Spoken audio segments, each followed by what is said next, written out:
반갑습니다. 오늘 6월 19일 주일입니다.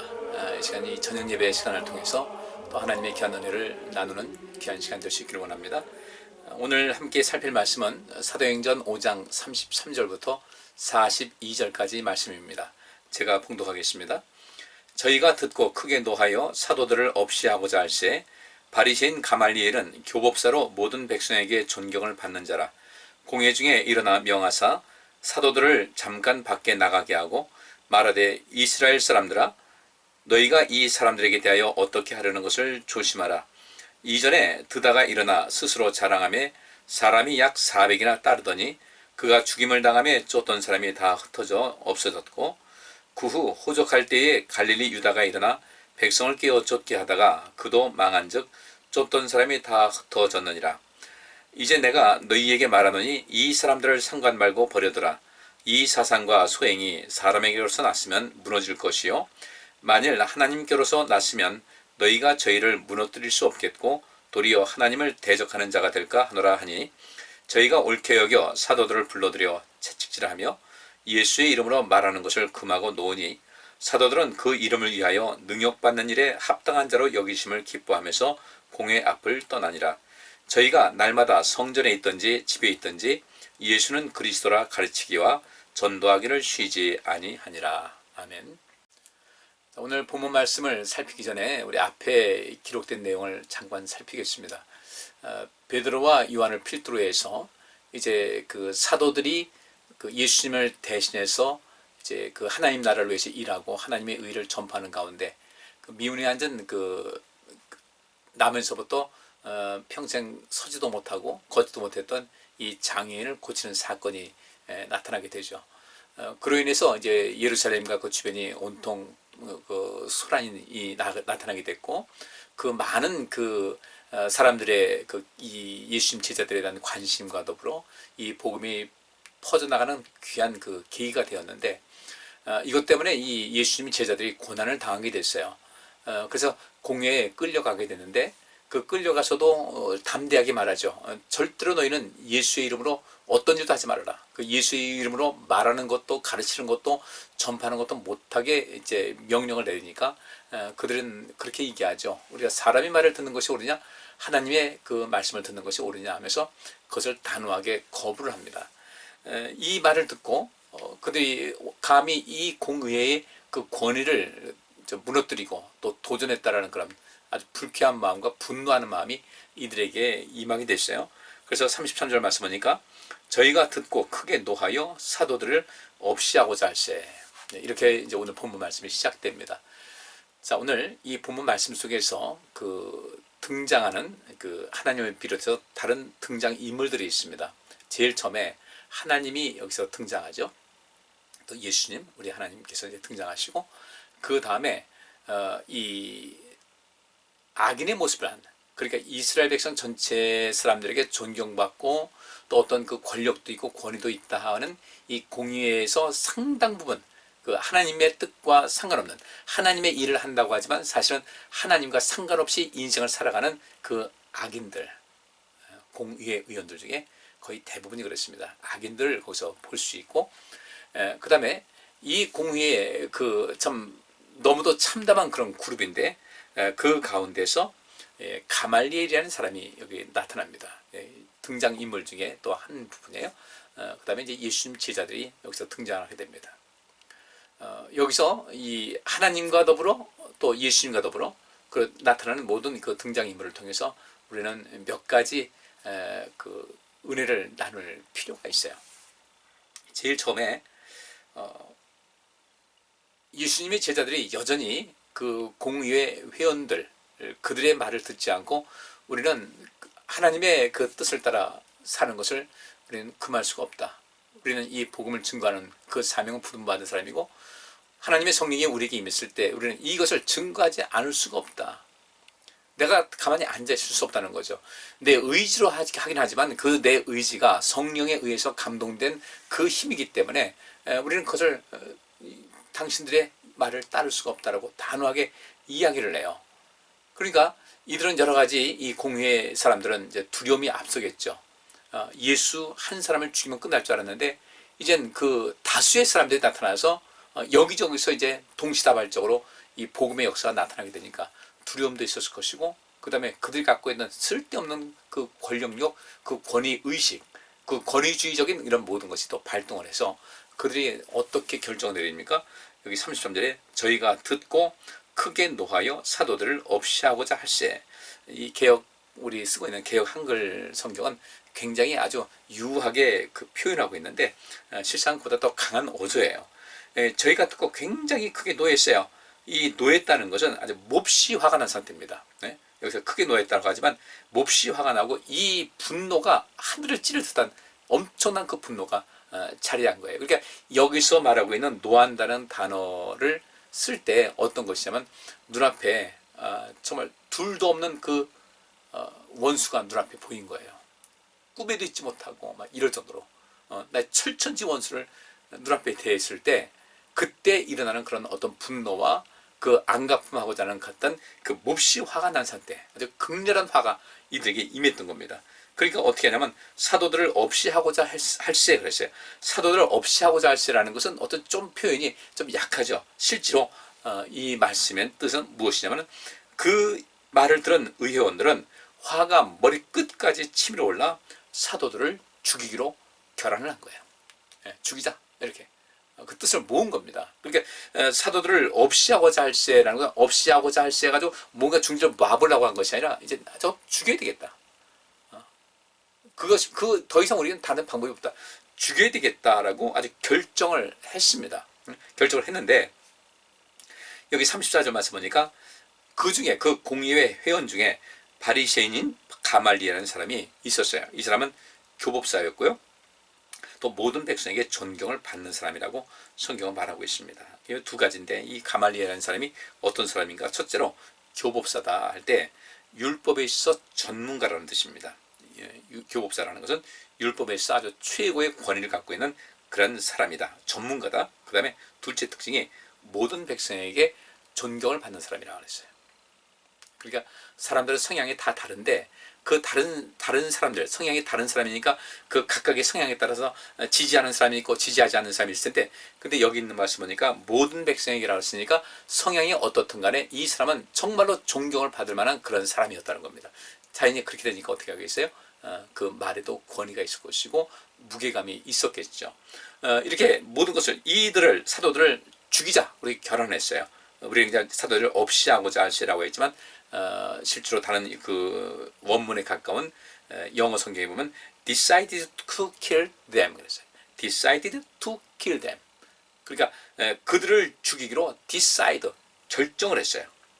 그런데 여기서 바리새인 가말리엘이 나타나서 이렇게 이야기합니다. 자, 사도들을 일단 밖에 나가게 하자. 나가게 했어요. 그리고 이 사도를 밖에 이제 내보냅시다 해서 내보냈어요. 35절에 말하되 이스라엘 사람들아 너희가 이 사람들에게 대하여 어떻게 하려는 것을 조심하라. 여기서 우리는 그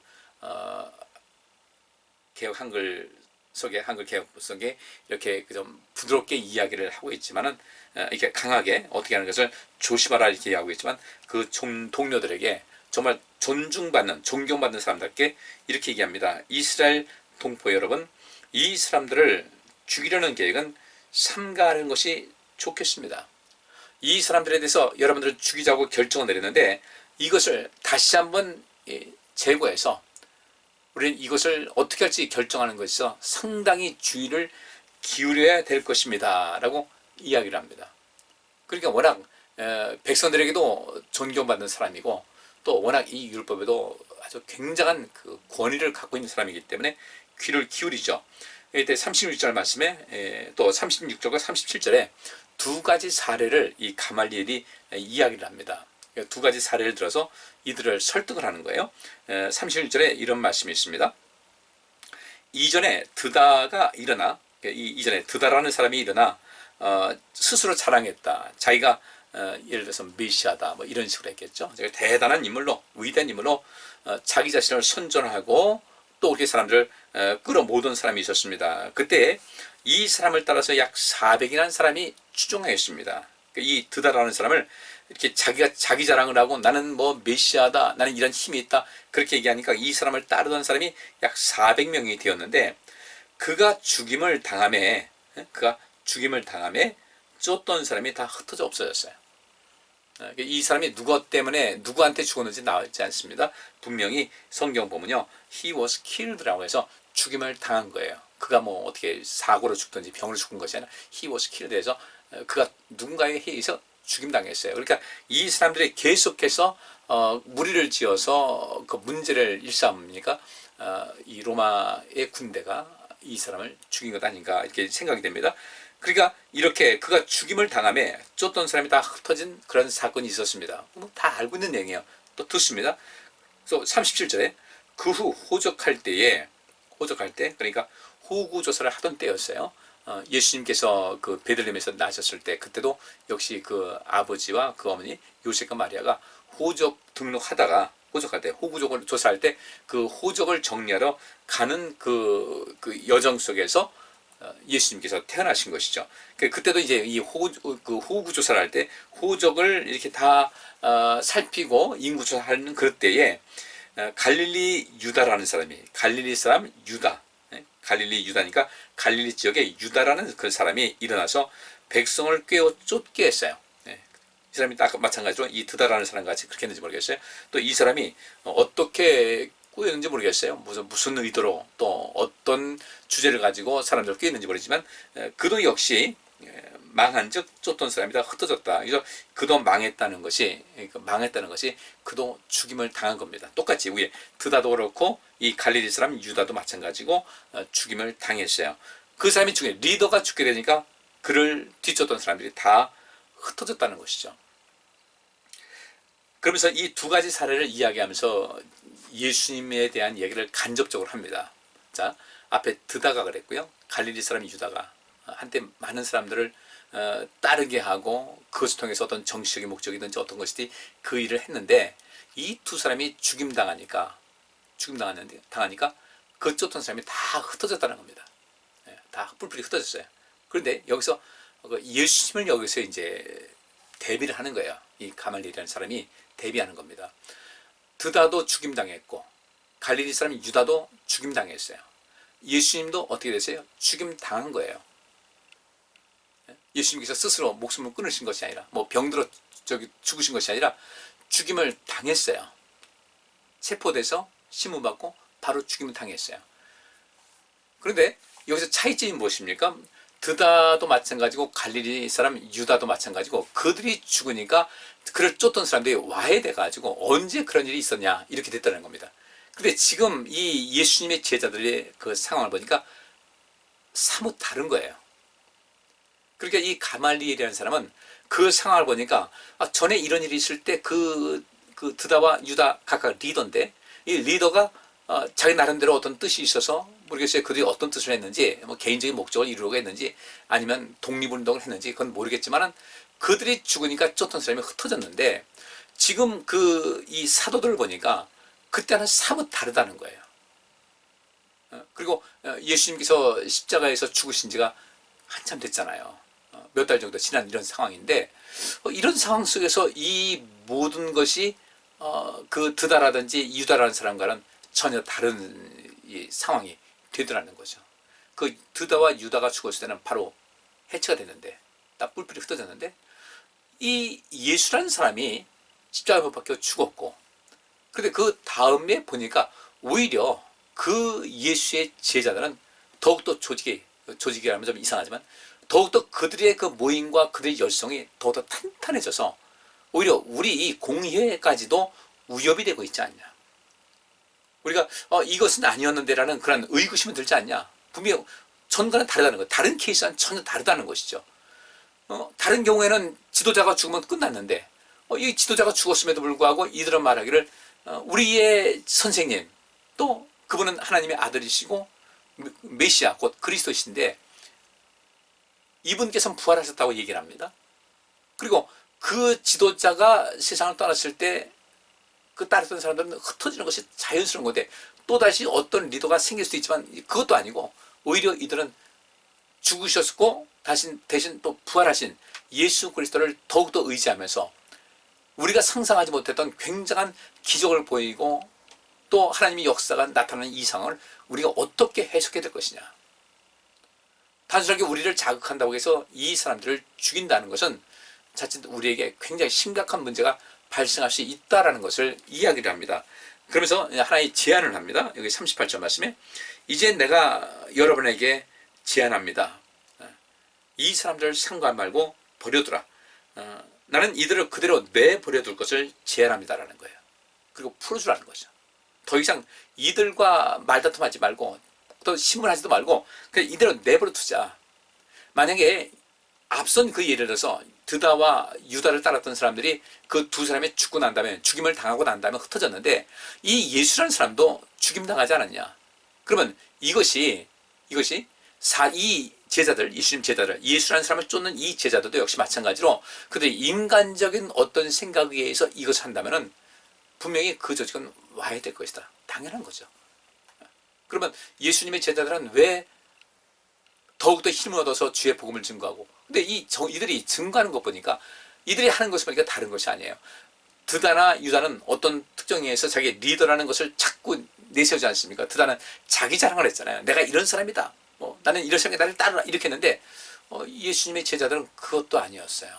나를 따르라는 것이 아니라 오히려 하나님을 증거하고 있고 예수님은 하나님의 아들이라고 하고 그분은 메시아라는 것을 증거하면서 자기들은 전혀 전면에 나서지 않고 자기들은 그저 예수 그리스도 뒤에서 배경으로 있고 하나님을 전경을 하고 자기들은 배경에 머물러 있으면서 계속해서 예수 그리스도의 증인되다 보니까 이 가말리엘이라는 사람은 그 모든 상황을 보면서 예리한 눈을 가진 거죠.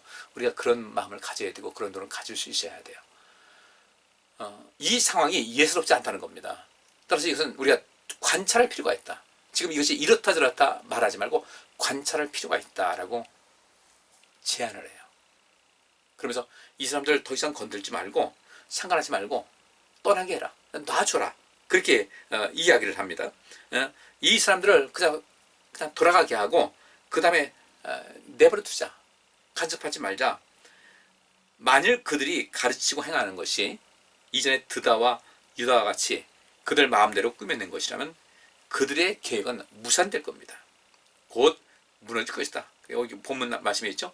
이들의 사상과 소행이 사람에게로서 났으면 무너질 것이다.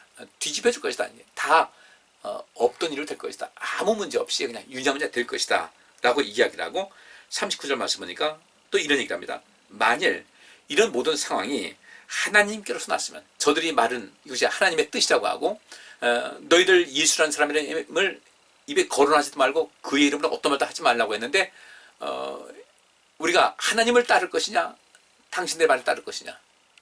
우리는 하나님을 두려워하는 사람이기 때문에 하나님께서 원하시는 일을 하지 당신들이 우리를 위협한다고 해서 당신들을 절대로 따르지 않을 것이라고 딱 단정을 냅니다. 그러니까 분명히 이전에 드다와 유다는 다른 케이스라는 거예요. 전혀 다른 겁니다. 그들이 죽었을 때 그들을 따르는 사람들은 흩어졌어요. 근데 예수님은 죽었는데 그들이 처형해서 죽였는데 오히려 그 제자들은 억지로 하는 것도 아니고 그 얼굴에 기쁨이 있고 분명한 소신이 있고 담대한 믿음을 가지고 절대로 이 공의의 의원들에게 굴복하지 않더라는 거죠. 굴복하지 않는 것은 무엇인가? 이것이 하나님의 뜻이라고 하면서 얘기를 하니까. 그렇다고 해서 이들이 어떤 폭력을 행사하는 것도 아니고 무기를 가지고서 대적하는 것도 아니고 이들은 그냥 민간 세상이다. 그냥 평범하게 일을 하는 거예요. 우리가 5장 앞에 이렇게 보게 되면 사도들에 의해서 많은 기적과 표적이 나타났다고 하잖아요. 그 전혀 다른 케이스라는 거죠. 근데 이것을 가말리엘이라는 사람이 그것을 발견했다는 겁니다. 자, 우리는 공의에 속한 그 회원들은 거의 다가 하나님과는 거리가 먼 사람들이었어요. 의인으로 가장한 악인들이었죠. 우리 절대 그런 사람 되지 마시자고요. 많은 기독교인들 중에 우리 기독교 역사에서도 보면은 정말 그 하나님 믿는다고 하면서 그렇지 못하게 인생을 살아가는 사람이 참 많아요. 물론 우리도 때때로 그럴 거예요. 우리는 죄인이니까. 죄인이에요. 그래서 우리 인간의 생각이 앞서고 하나님의 영광을 나타내지 못한 그런 경우도 있었을 겁니다. 그래도 우리가 그래도 감사한 것은 그것이 잘못되었다는 것을 알고 주님 앞에 고백한다는 거죠. 오늘 낮에도 말씀드렸잖아요. 성공하는 사람들은 사과할 줄 안다는 거죠. 사과해야 될 때 그 사과의 타이밍을 놓치지 않고 사과할 줄 아는 사람이다. 그러면 인간관계에서 사고할 줄 아는 사람들은 이 사람이 하나님 믿는다고 할 때 어떻게 하겠어요? 이 사람들이 하나님 앞에 자기의 죄를 고백할 줄 안다는 거예요. 근데 그저 고백할 줄 몰라요. 왜냐하면 우리 요즘 성범죄가 많이 나오니까 그러잖아요. 성인지, 성에 대한 인지, 그 감수성이 뛰어나야 되는데 그걸 모른다는 거죠. 내가 이렇게 어떤 남성이든 여성이든 이 성추행이라는 것은 항상 피해자가 여성만은 아니더라고요. 남성들도 의외로 그런 추행을 많이 당하더라고요. 요즘 뭐 직장 상사가 여성인 경우도 있고 하니까 그런 것 때문에 가끔씩 언론에 나오긴 하는데 남자들은 어떤 자존심 때문에 그 얘기를 차마 못하는 경우가 있는 거예요. 그러니까 남성이든 여성이든 어떤 성추행, 어떤 성폭행의 성범죄에 노출된 가능성이 상당히 많은 것인데 그런데 이 성범죄자들을 보게 되면은 성인지, 성에 대한 상대방이 어떤 이것을 성적인 어떤 그 추행을 하는 것 같아서 불쾌감을 느끼는데 그 가해자는 그 상대방이 느끼는 것에 대한 전혀 감수성이 없다는 거죠. 거기서 공감할 수 있는 그런 힘이 없는 거예요. 그런 능력이 없는 거예요. 그래가지고 상대방을 오해를 합니다. 그래가지고 자꾸 성추행을 하고 성범죄적인 이런 일이 많이 발생하게 되는데 이 죄도 역시 마찬가지거든요. 죄에 대한 것, 제가 한 말씀드린 대로 죄를 우리가 졌다 할 때는 일단 그에 대한 인지를 할 수 있어야 돼요. 이것은 죄구나라는 것을 인지하고, 그럼 그것을 죄라는 것을 인지하려면 어떻게 되는가? 감수성이 예민해야 된다는 거죠. 이것이 죄구나. 근데 우리는 사람이기 때문에 죄인 줄 알면서도 우리가 범할 때도 많이 있잖아요. 그래서 이런 것에서 우리가 좀 더 발전하고 성장할 수 있어야 되겠다. 그 죄를 인식하고 그 죄를 고백하는 이런 모든 것도 우리가 더 발전시키고, 바울은 그 죄와의 싸움을 참 잘한 사람이었어요. 바울의 특징인 겁니다. 일반 사람들과 다른 것은 바울이 뭐 굉장한 능력을 행했다, 지혜로웠다, 뭐 굉장히 영적인 깊이가 있다. 근데 그 모든 것이 사실은 가장 기본적인 것이 어디부터 나왔냐면 죄에 대한 인지 능력이었어요. 그 감수성이 굉장히 강했다는 거죠. 그러니까 인생을 살아가면 살아갈수록 그는 이전에 자기가 알지 못했던 것을, 그 죄를 깨닫고 죄에 대한 고백을 이어가고 하니까 계속 자기 자신이 정화되는 삶을 살아갔던 겁니다. 정화되니까 죄사함 받으라. 그러면 너희가 성령을 선물로 받을 것이니, 죄사함을 받을 때 성령을 선물로 받는다는 거죠. 그 죄사함 받는 것은 무엇입니까? 죄에 대한 고백이 있어야 되고, 그 고백에 걸맞는 어떤 회개, 삶의 어떤 그 변화점이 있어야 된다는 거죠. 변화된 모습이 있어야 되고, 그때에 비로소 우리가 죄사함 받을 수 있는 것인데, 그리고 나서 성령 받는 것이거든요. 그런데 앞에 뭐 죄의 고백만 우리가 할 뿐이지 회개도 없었고 죄사함의 역사도 없었어요. 삶의 변화가 없으니까 이것이 참 심각한 문제죠. 그런데 이 공의회 회원들은 그 중에서 어떤 사람인가? 죄사함 받지 못한 사람이 많다는 거죠. 예수님을 죽이고서도 그것이 죄인 줄을 몰라요. 그리고 자기들은 하나님 말씀대로 산 것이라고 아주 계속 우기고 있습니다. 그런데 이 안에는 가말리엘이라는 사람 같은 사람이 있잖아요. 그리고 우리가 이런 데서 우리가 좀 인지, 죄에 대한 그 감각, 인지, 이것에서 관심을 많이 가져야만 여기 가말리엘을 제한, 그와 유사한 사람도 있겠지만 공의회 회원들은 정말 온전치 못한 사람들이 많이 있었어요. 그러다 보니까 이렇게 예수님 제자들을, 이들이 뭐 자기가 어떤 무기를 가지고서 반란을 일으키려는 것도 아니고, 또 그렇다고 해서 이 공의회 회원들에 대해서 그 이들을 무시하고 함부로 대한 것도 아니고, 오직 이들은 하나님을 증거하고 예수 그리스도께서 하나님의 아들이시고 메시아로 이 땅에 오셨다는 것, 그분을 믿어야 구원받는다는 것, 이것만 증거했는데 이들을 또 역시 마찬가지로 예수님을 그렇게 죽였던 것 같이 사형을 언도하려고 하는 거죠. 완전히 뭐 고삐 풀린 망아지 같은 거예요, 애들은요. 도무지 이 공의회는 통제장치가 없었어요. 그 누구도. 그래서 이 공의회에서 어떤 결정을 내려가지고 로마의 그 세상 권력에 내놓게 되면 죽이는 거죠. 그 당시 법적인 이런 모든 것이 그랬으니까. 그리고 이 공의회 회원들이 결정 내려가지고 이 사람 죽입시다. 로마 정권에 대해서 그렇게 하겠죠. 이 사람이 사회를 시끄럽게 할 사람이니까 죽이는 것이 좋다. 그럼 그들 따르는 거죠. 공의회를 존중해서가 아니라 시끄럽지 않게 하기 위해서 일단 따라주는 거예요. 이 공의회가 그렇게 막강한 힘을 가졌어요. 그런데 하나님 나라는 지금 여기서 말하고 있는 공의회 회원들과 같은 그런 권력이 아니거든요. 하나님 나라는 생명을 살리는 것이에요. 가난한 자에게 복음 증거하는 것인데, 이 당시에 공의회 회원들은 가난한 자에게 복음을 전하기는커녕 자기 자신들의 어떤 기득권을 지키고자 이유 없이 사람들을 괴롭히고 이유 없이 사람들을 처벌하고 하는 이런 일이 다반사였죠. 지금 이 예수님의 제자들에게 행하는 것을 보면 그것이 정확하게 나타나는 거예요. 근데 그 중에도 가말리엘 같은 사람이 있더라는 겁니다. 굉장히 그 생각이 깊은 사람이었어요. 어떤 상황을 볼 때 그냥 감정적으로 모든 것을 처리하는 것이 아니라 가만히 보니까 이전에 드다와 유다의 경우는 그 사람들이 리더가 죽으니까 금방 와야 됐는데 이들의 그 리더인 예수라는 사람이 십자가에서 처형당해서 죽은 다음에 오히려 이 세상에는 정말 하나님께서 보시기에 선한 일, 어디 의지할 데 없고 삶이 공고하고 고통스러운 이들, 가난했던 그들, 그런데 이들이 함께하는 그 교회를 모습 보니까 어떤 일이 있습니까? 우리 4장에도 그 말씀 나오잖아요. 사도행전 4장에도. 그 교회 안에는 핍절한 사람이 없었다는 겁니다. 그 안에는 정말 선이 가득했어요. 선이 가득하고 핍절한 사람 없이 누구든지 가진 사람이든 없는 사람에서 부족한 사람에서 내놓고 같이 공동체의 삶을 살아가는 거 보니까 이 가말리엘은 이들의 모임이 그 예수라는 사람의 그 제자를 모이면 이 속에 하나님의 역사가 나타난 것이 되어 있겠다라는 생각이 들은 거예요. 우리도 이렇게 이 가말리엘 같이 모든 사리분별을 합리적으로 논리적으로 할 수 있는 그런 능력을 키우셔야 됩니다. 감정에 치우치게 되면요 논리성이 빠져요. 합리적이를 못해요.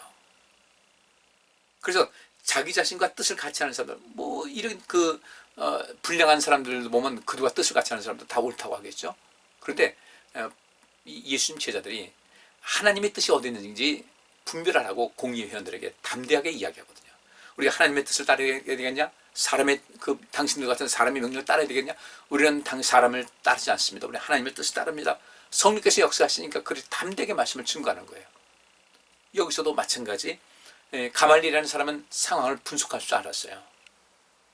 그죠? 순간순간 그 사람이 예수님 제자들 그들이 자기들이 그 공회에 어떤 위협이 된다고 생각하니까 그들을 어쨌든 죽여야 되겠다. 이게 굉장히 단세포적인 동물적인 감각은 차라리 낫지. 이들은 생각 없이 그런 사는 사람이에요. 그런데 그들이 종교 지도자예요. 근데 이 가말리엘은 그렇지 않았어요. 분석을 한 겁니다.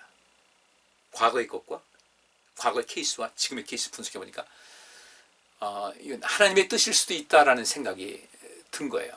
그리고 여기 전체에 있는 다수가 결정해서 죽이기로 했는데 잠깐 그 결정된 안을 멈추게 하고 이렇게 이야기를 하는데 설득하는 것도 얼마나 합리적이고 얼마나 논리적이에요. 그러니까 이 제자들을 죽이기로 결정한 것을 번복할 수 있을 만큼 논리적이었고 합리적인 이야기를 하게 된 겁니다. 우리가 이 인생을 살아가면서 그런 능력을 좀 키우셔야 돼요. 무조건 밀어붙이고 목소리 큰 사람이 이긴다고 그런 말이 있잖아요. 근데 목소리 큰 사람이 이기게 하지 못해야 돼요. 목소리 크다는 것은 그 안에 합리적이고 설득력 있고 논리적인 것이 진짜 목소리 큰 것인데 이건 거기서 합리성도 없고 논리적인 것도 아니고 그냥 목초만 큰 거예요. 자기 이겼다고 그래요. 이긴 게 아니죠. 뒤돌아서면서 다 사람들 흉볼 텐데 그걸 모르는 거예요. 우리는 가말리엘 같은 앞에 일반적인 공의회 회원들 같은 그 악인의 모습을 갖지 말자. 권력이 있다고 해서 내가 어떤 힘이 있다고 해서 그렇게 하나님의 일이라든지 이 세상 이치를 가리는 사람 되지 말고 가말리엘과 같이 많은 사람들이 그렇게 이 제자들 죽이려고 결정했다 할지라도 이 가말리엘은 그에 대해서 분연히 일어나서 이것은 아니다. 좀 더 기다려보자라고 브레이크를 잡을 수 있는 그런 역량이 우리에게도 있어야 되거든요. 성령 받고 능력 받아서 우리 그렇게 모든 사람 볼 때 저 사람은 매사 볼 때 그 말이 논리적이다, 합리적성이 있다라고 한다면 우리는 어디 가서 얘기한다 할지라도요. 나를 따르는 사람들이 많이 있게끔 마련이에요. 그것을 잘 아셔야 됩니다. 저도 여기 여러 단체에서 얘기하지만은 제가 그래도 사람들에게 그런 얘기는 듣거든요. 목사님 논리적이다. 그러니까 어떤 일이 있을 때 제가 많은 사람들의 지지를 받게 되는 이유가 거기 있는 거예요. 저나 우리 성도들이나 바로 이 가말리엘과 같은 이런 상식에 통하는 그런 사람, 모든 것이 합리적인 사람, 논리성 있는 사람, 설득력 있는 사람, 주님께서 보시기에 온전한 사람이 돼야 되겠죠. 그렇게 되니까 결국은 여기 있는 사람들이 설득이 됐어요. 설득이 돼서 40절 말씀 보니까 저희가 옳게 여겨 사도들을 불러들여 채찍질하며 예수의 이름으로 말하는 것을 금하고 놓았다. 그러니까 이 가말리엘이 그 말하는 것은 그겁니다. 만약에 이들이 인간적인 뜻이라면 다 와야 될 것이다. 그런데 지금 되어지는 상황 보니까 이 속에 하나님의 손길이 함께한다는 어떤 증거가 자주 보인다는 거죠. 왜 기적이 나타나고 표적이 나타나고 공동체가 활력이 있게 되고 그 속에서 가난한 사람들 나눠주게 되고, 그러면 이 이스라엘 백성들의 그 구제 생활은 그들 몸에 밴 거 아니겠어요? 근데 그들이 이제까지 행하던 그 구제와는 차원이 다른 구제, 그것은 구제가 아니라 함께 살고자 하는 어떤 생명력을 주고자 하는 그런 구제이기 때문에 이건 완전한 나눔이었어요. 단순한 구제가 아니라 삶을 나눈다, 생명을 같이 한다, 이런 모습을 되니까 이거 자칫 잘못하다가는 하나님, 우리가 오히려 이 사람을 우리가 뭐 이 율법대로 모든 것을 판정 내린다고 죽인다고 하지만 실제로는 우리가 하나님을 대적하는 일이 될 수도 있다는 것을 하면서 두려움을 준 거예요. 우리 그렇게 좀 잘 살아봅시다. 하나님 두려워할 줄 알고 하나님의 뜻이 무엇인지를 분별할 수도 있고 생각할 수도 있는 그런 마음적인 여유가 있어야 돼요. 그래서 이들이 옳게 여기서 사도들을 다시 들어오라고 한 다음에 그냥 보내면 얼마나 좋아요. 가말리엘만 같이 말과 같이 보내면 좋은데 이들은 자기의 그 분노를 가라앉히지 못하고 채찍질해서 보냅니다. 그래서 또 나가게 할 때 또 뭐라고 하냐면 예수의 이름으로 말하는 것을 금하고 놓아주었다. 금한다는 것은 명령을 내린 거예요. 너희들 또 우리 말 듣지 않으면 또 맞을 수도 있다. 채찍질 아주 고통스러운 단계입니다. 그래서 우리가 학교 다닐 때 손바닥 맞고 이 정도가 아니라 정말 아주 처참할 정도의 고통받는 거예요. 그런데 놀라운 사실은 그 사도들이 나간 다음에 41절에 사도들은 그 이름을 위하여 능욕받는 일에 합당한 자로 여기심을 기뻐하면서 공의 앞을 떠나니라.